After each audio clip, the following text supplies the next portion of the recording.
Resources is everything you have that makes you successful. Your most important resource is because all the other things you can acquire. Talk to entrepreneurs around me, and I noticed after 500 interviews that every entrepreneur balances over the same 5 facets. And the 5 facets are...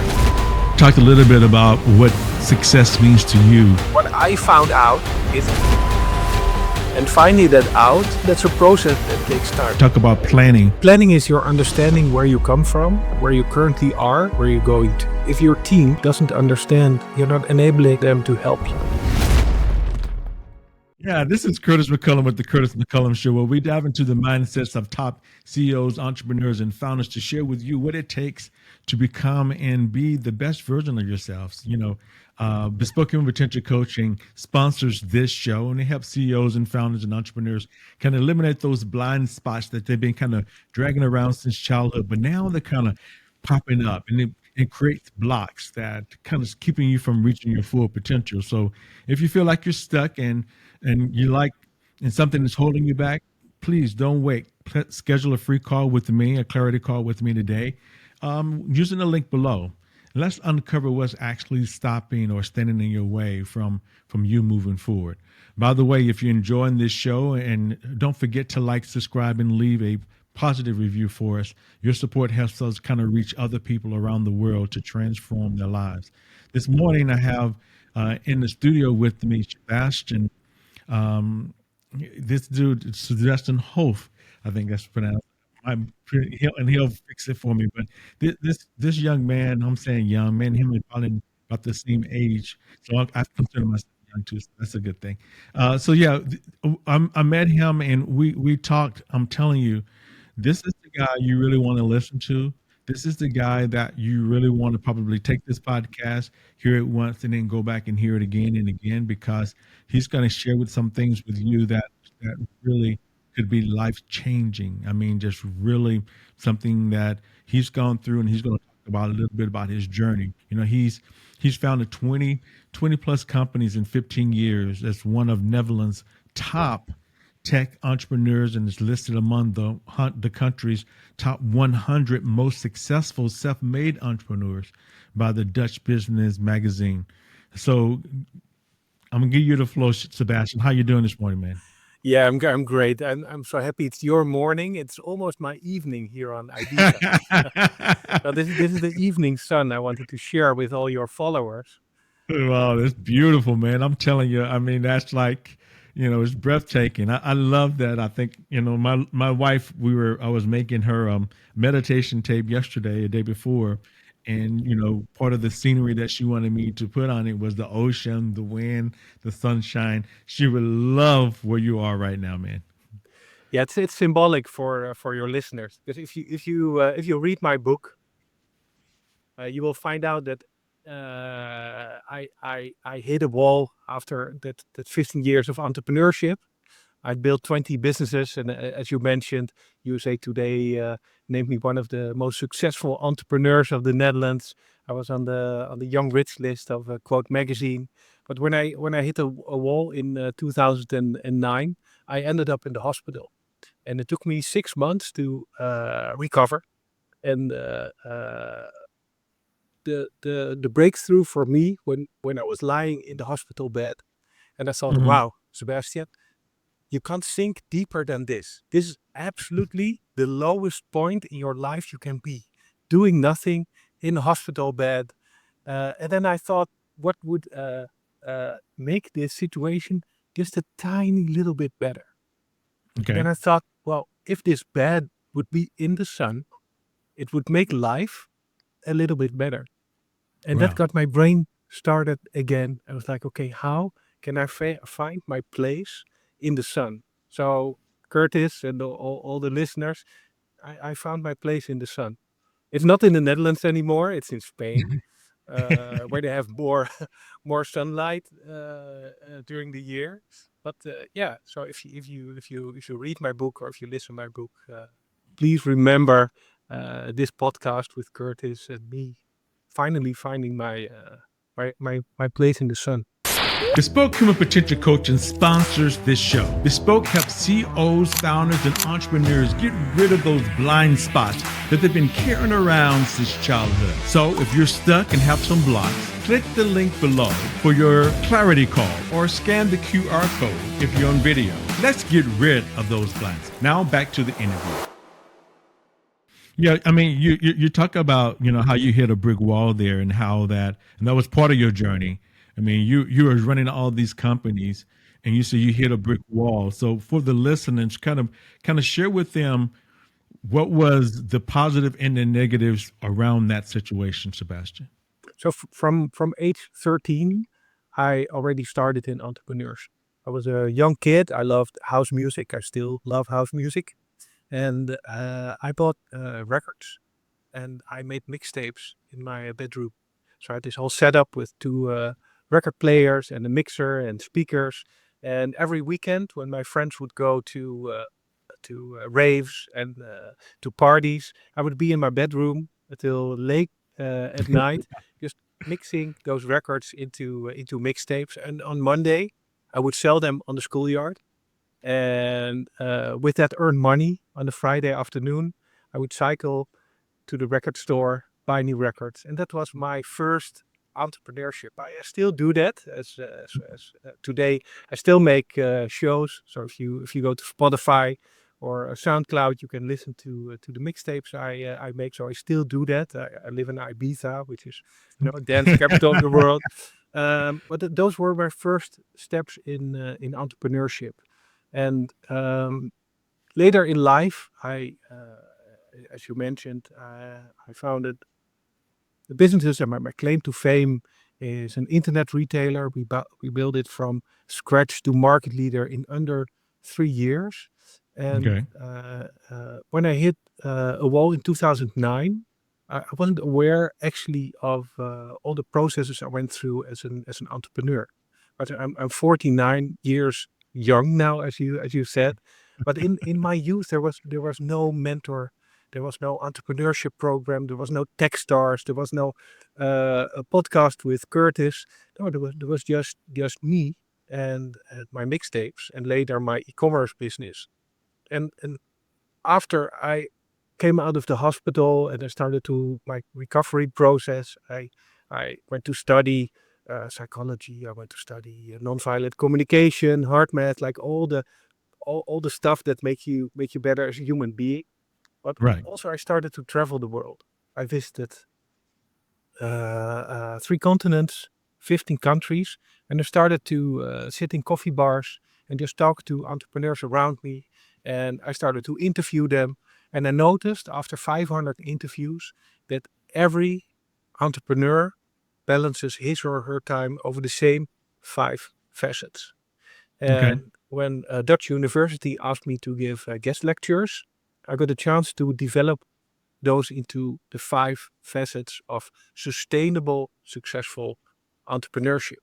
And the 5 facets are your idea, so it's what you do, Right. your team, who you work with, the people around you. It's your resources, so your understanding of what you have that makes you successful, but also your ability to see what you don't have and where to acquire it. And it's your planning.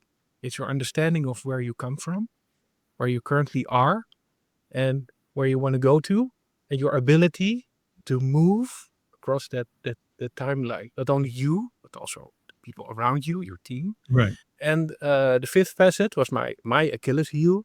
It's your health. It's how do you measure where you are? So your financial health, your emotional health, your physical health.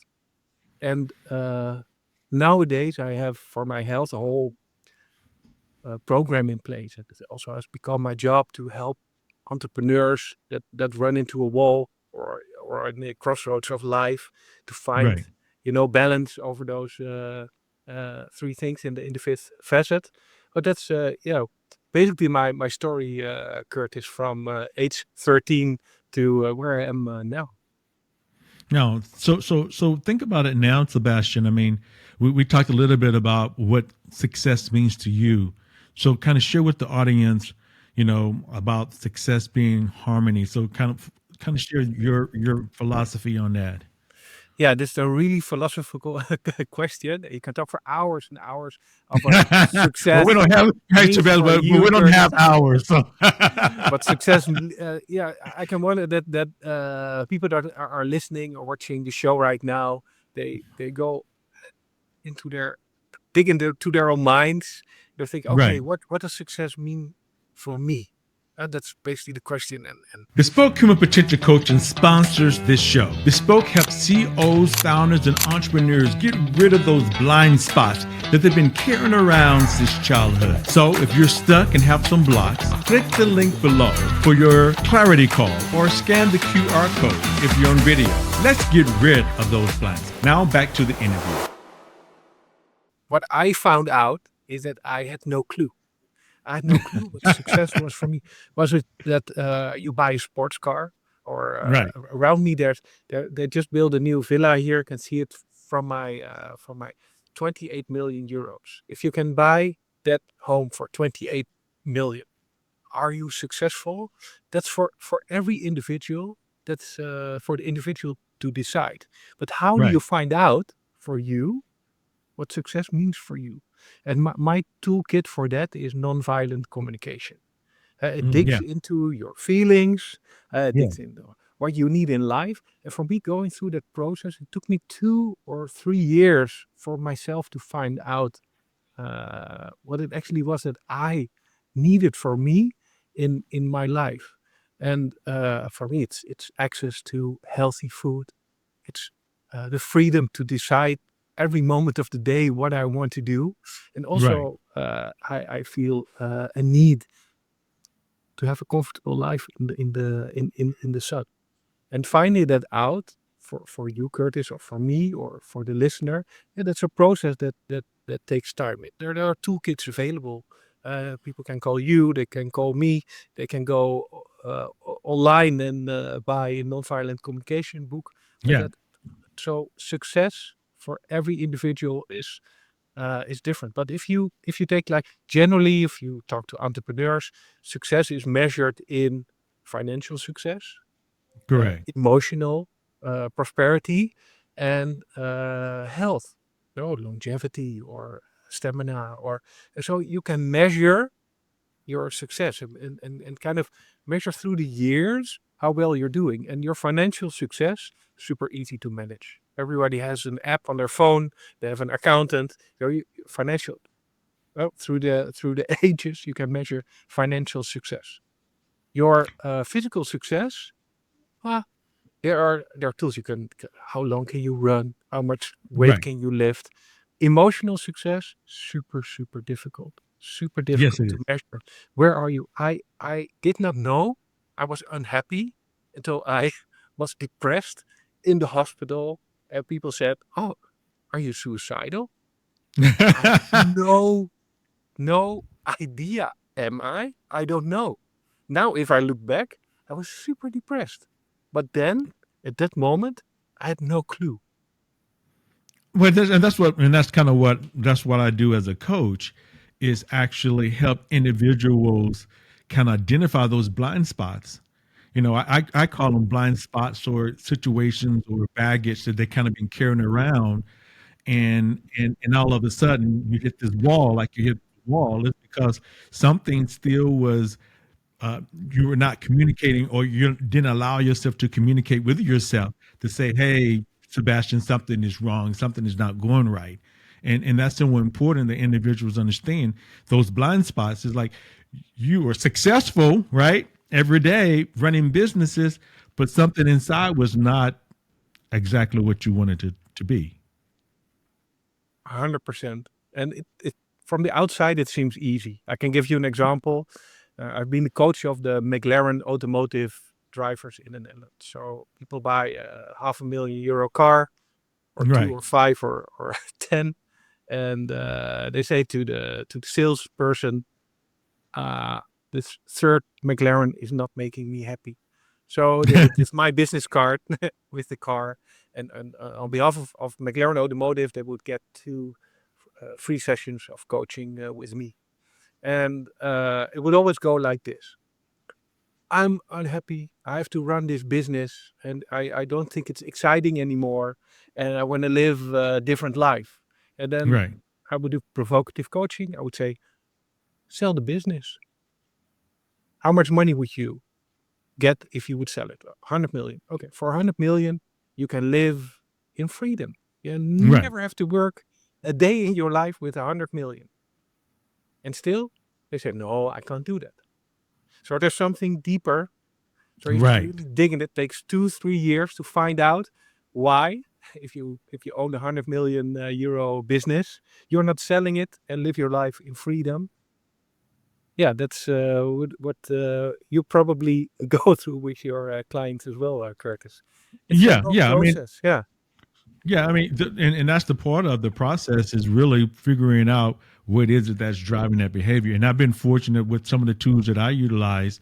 We can do it. We don't have to wait 2 or 3 years. We could do it in 2 or 3, 4 sessions where, man, instantly people now see and sense and feel that their lives are different and understand. 'Cause like I said before, I work with the people's level programming, which comes get to the root, the cause, the root of it really quickly, so that they can see, sense, and feel. Oh, that's what it is. It's crazy, Sebastian, that sometimes just one little thing that they accepted or decided, or they're still trying to prove to themselves that their father, mother, brother, sister, cousin on their nephew side told them, and it became a part of their belief system. And now they got this $100 million business and still not happy. So, but Yeah. I mean, but it's interesting though. In your story, I think the way I recall it was once you got out of the hospital, you sold everything, right? And so what I did for me, and it was really therapeutical, I sold everything, gave it away to charity, and I started to redesign my life. That's why the title of my book, Redesign. I started to Right, redesign my life. I wanted to start from scratch. Uh, then it felt like the money I had made felt like kind of blood money. I wanted to get rid of it. I also said, okay, I'm going to do this once in my life, give it right. all away. And now maybe I would have done it differently, but then it felt really, really good. So I started to write books, started to produce music, started to play music, and uh, uh, in that process, I gathered a following of people that read my book or went to one of my talks or listened to an interview like we're doing now, and Right. I see myself now as an someone that needs to help that audience, live a more successful, happy, and healthy life. Sometimes it Mhm. goes in different directions. I mean, because it's interesting. I mean, I remember the first conversation that me and you had together, and immediately, man, you became a mentor for me. It's like because you start asking me questions just because that's who you are. I mean, so what, and that comes out. I mean, when I'm talking to people, that's who I am, and I love what I do. I remember you had such an impact on me just by the couple of questions you ask, to help me move my business and my practice forward. And I just want people to understand is that the learning that you've gotten, what you share with the world, is really important, and how you do it. Now, right now, you take more of a holistic approach, though. I think you mentioned a little bit about the holistic approach. So, share with the audience a little bit about your personal holistic approach, how you approach things now. So what I noticed that every entrepreneur is trying to balance his or her life over the 5 facets. And the Right, 5 facets are the highest aggregated level of entrepreneurship. I also found out that when I wrote the book, I was really focused on entrepreneurs. And during the last 5 years, I found out that also executives or students benefit from the book. So we can also skip the word entrepreneur. It's everyone is trying to balance their life over the same 5 facets. And what I right, learned in nonviolent communication is the word empathy. And empathy is something you can develop as a human being. I think that's right, what you mentioned. If you train yourself on empathy, if you learn to listen without judgment to other people, it becomes a super interesting world. Because you don't have to judge someone. You can just Right. take in everything someone tells you, and ask interesting questions. How, what, when, why. And I think the world would be a much better place if we start to ask more of these questions Oh, and be less absolutely. less Absolutely. judgmental. Okay, but the world is not built like that. We all judge. Some people judge maybe a bit too much. And helping people to be less judgmental and to ask Okay. more questions gets you further in life. So basically, you talked about empathy and asking question. I think Covey talks about seek first to understand, then be understood. Meaning, like, let me try to understand your model of the world, because everybody's model of the world is different because of their perceptions, because of their beliefs, their values, and all that. So I love the fact you talked about non-judgment. And in that book, Nonviolent Communication, that is a great book. I've read it and studied it, so I understand that. So empathy is one of the things you kind of share with them on how to help them develop that empathy for the world. Now you said there's 5 facets, right? So you said one of the facets is idea. So what does that mean? Kind of break that down for us a little bit. I think it's the least interesting facet for entrepreneurs. And the idea is what you do. I always say if you do what you like doing, and if you're good at it, probably you have a great idea.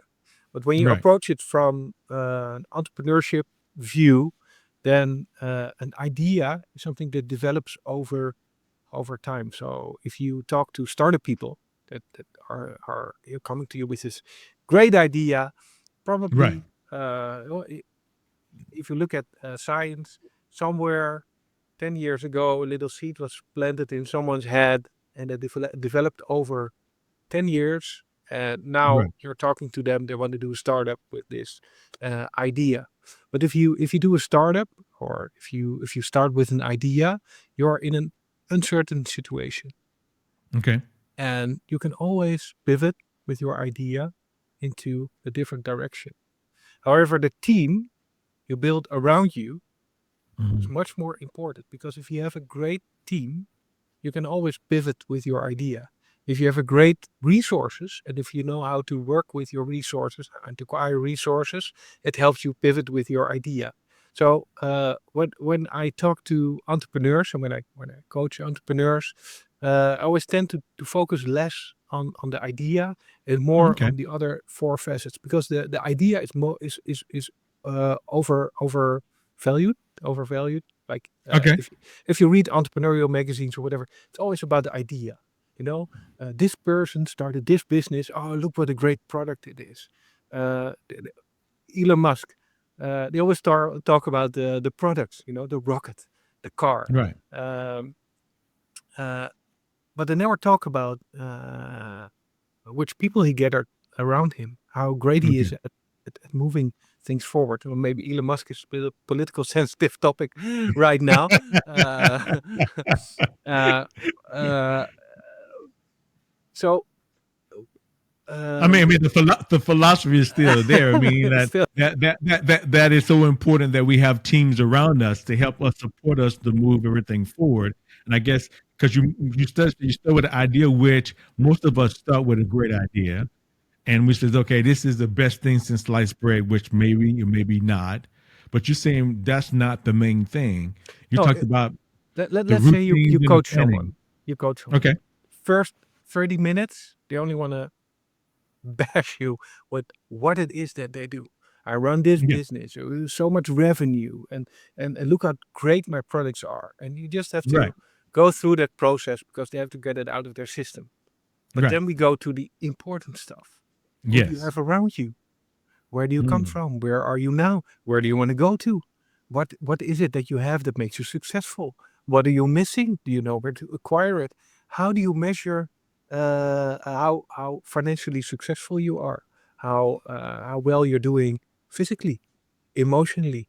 That's way more interesting than talking about, oh, we need to build an extra factory, or we need to hire new people, or we need to do more customer care, or whatever. Yeah, sort it out.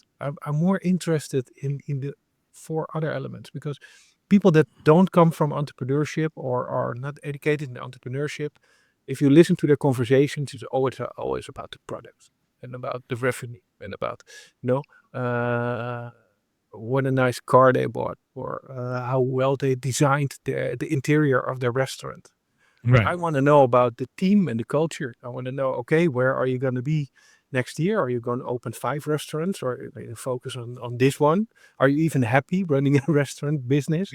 So, you know, so the other facets, especially the fifth facet, is something most entrepreneurs just come to later in entrepreneurship, later in life, but later in entrepreneurship. Because at the Come with beginning, the health one. yeah, at the beginning, everybody's focused on the idea, uh, Okay.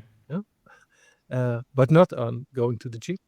And if you go through a startup program, if you look at all the business like 500 startups, Y Combinator, where do they come from? Put teams in a high pressure cooker, and the high pressure cooker is all about the idea, about developing rapidly, but it's not going to the gym or eat a healthy Right. uh, healthy meal. Right. Now, if you know starting to come in entrepreneurship and in those programs, okay, maybe we also need to, you know, I had a discussion yesterday with entrepreneurs, that there was an interview in Port Magazine, and the guy became rich super fast. And he was in this magazine because he bought a Bugatti, 2.5 million. But also he Right. said, yeah, I need to stop within a couple of years because I cannot maintain giving this energy to the business. Right. So I said, okay, uh, why do you spend 2.5 million on a car and not 2.5 million on people around you that keep you healthy? Yes. I've had clients that make over 1 million a year, and they are frustrated because at the gym, a personal trainer is 60 euros per hour. That's, Right. let's say, $70. They think it's a lot of money, because if you go to the gym, you pay 40 euros a month, or in Right. Amsterdam Right. 100, and they don't want to pay for a personal trainer. They don't want to pay for a nutritionist or a massage therapy or breath work or a coach. Yeah. And if you look at the parking lot, they have $100,000 or euro car. I would rather have a great coach, a great team Yeah. around me, and cycle to work. Yeah, I Yeah, I think. mean, that me because even me personally, I mean, I hired a coach, Matt Collins. I'll give him a shout out right now, who's basically helping me to continue to transform my body because that's important to me.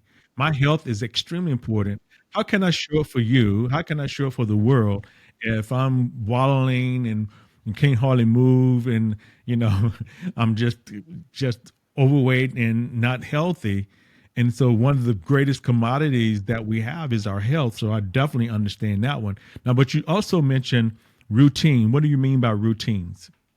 So if you look at James Clear, that's basically what I meant is if you read James Clear, Habits, the book, Okay. Yeah. uh, Yeah. That's a um, good one. it's really difficult to go to the gym 2 or 3 times a week to, you know, schedule it in your Right. calendar and free of the time. But going every day, 20 minutes to the living room and do some yoga or whatever, and have somebody online coaching you, or Right. if you made some money, build a gym in your home and go Yeah. on a daily That's what basis, I do. or yeah, Yeah. walk around the corner to the gym. Maybe it's not the most fancy gym, but it's I believe that daily habits are easier than weekly or monthly, or you know I like that. yeah, so we have in this building here, we have a gym, and I go every day.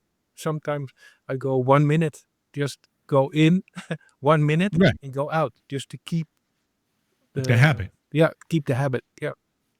That's beautiful. Now you're talking about so routines for you is basically taking these small incremental steps and creating these habits that actually builds conditioning over time that you consistently can do something over and over and over again. And I think that's really really important.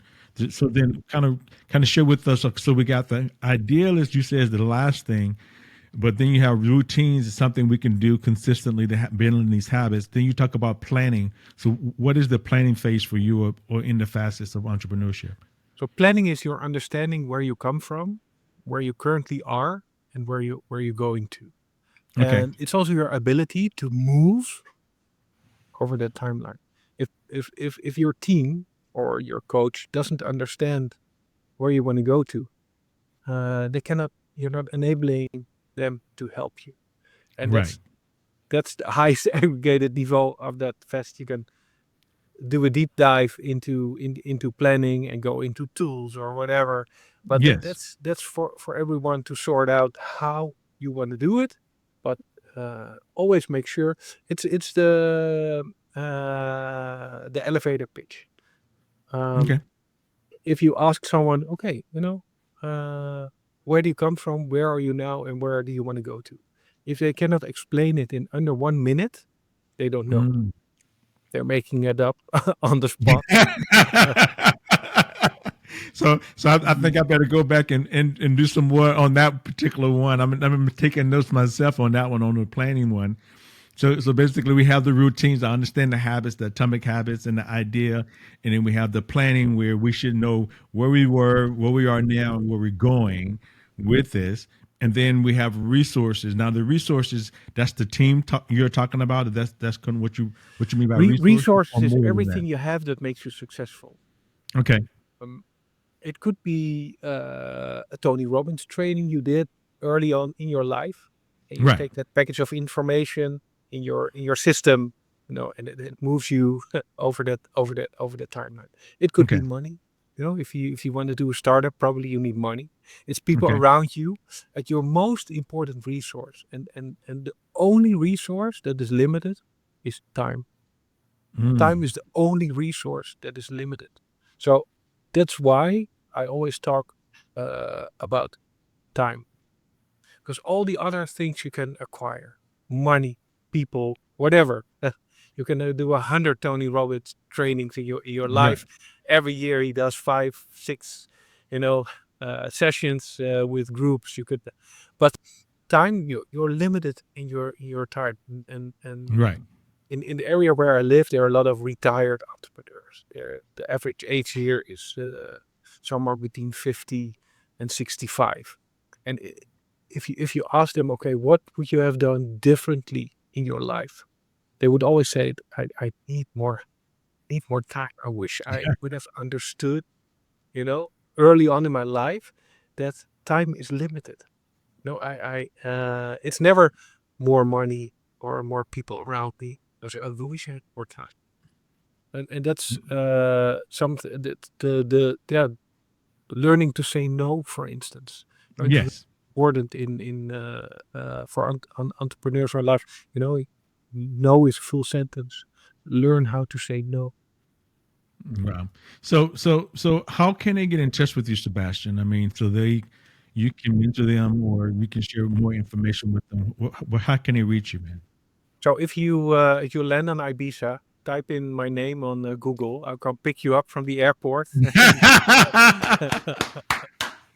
that is the best way to get in touch with me. But if your budget or time doesn't allow you to fly to Ibiza, Google my name, Sebastian Hooft, on I'm on LinkedIn, Spotify. You can listen to my book. I'm on Instagram. You can follow me. I try to be really approachable. Try to reply to everyone that's sending me messages. I think the first step for listeners would to go to be to go to Spotify and listen to my book. My whole Okay. story is in my book. It takes you 2 hours. So in Okay. 2 hours, you know the whole story. You're aware of the 5 facets. And then if you want to take a deeper dive, come to Ibiza. We'll walk here in nature, talk about the book, or send me a message on LinkedIn. Ask me a question. You won't have to need you don't have to pull your credit card instantly to ask me a question. But first listen to my book. The whole Okay. story is in my book. All right, guys, you hear that? You got the first. Go ahead and download the book on Spotify, and also go back. You might want to listen to this podcast over and over because I'm telling Sebastian share some great things with us today. Sebastian, do you have any final remarks you'd like to leave with the audience, man? A final remark is I listen to my book every 6 months. Really? Because I talk about this like I'm a Superman and I do this, by nature. No, I don't do this by nature. I don't, by nature go to the gym every day. I don't Right. practice the five facets. I'm actually really bad in balancing my time over those five facets. That's Mm, why I could write the book, because every day I'm struggling with the five facets. So wow. my best recommendation is, listen to the book every 6 months.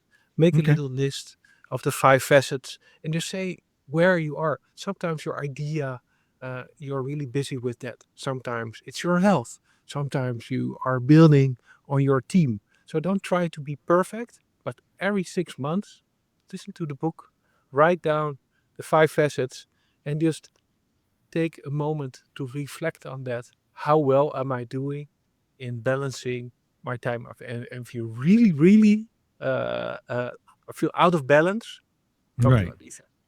There you go. I know. You know what, man? I'm gonna have to take you up on that. I think my wife would love Ibiza, man. She would just love that to death, man. Number one, thank you again, Sebastian, for being a part of the show, man. And thank the listeners for listening today and tuning in with us. Guys, you got to remember that success comes from when you embrace what I call a legit mindset is kind of learning, growing, expanding, and transforming every day. And I think that's what Sebastian was kind of leading to is like this life that we have is not, you'll never be perfect at it. It's always conditioning. It's like when you do something great today, tomorrow you got to start back over again. I tell people all the time, it's like brushing your teeth. You don't brush your teeth once a week and says, okay, forget about it. No, it's an everyday thing. And I think he was very honest with us, like, hey, um, I have to start over myself. And one of the ways he does that is download his book. So let's do that. I mean, I'm going to download it and I'm going to listen to it and I'm going to pick him up and I'm going to call him because uh, that's the type of person he is. I'm telling you, the first time I met him, that's what he did for me.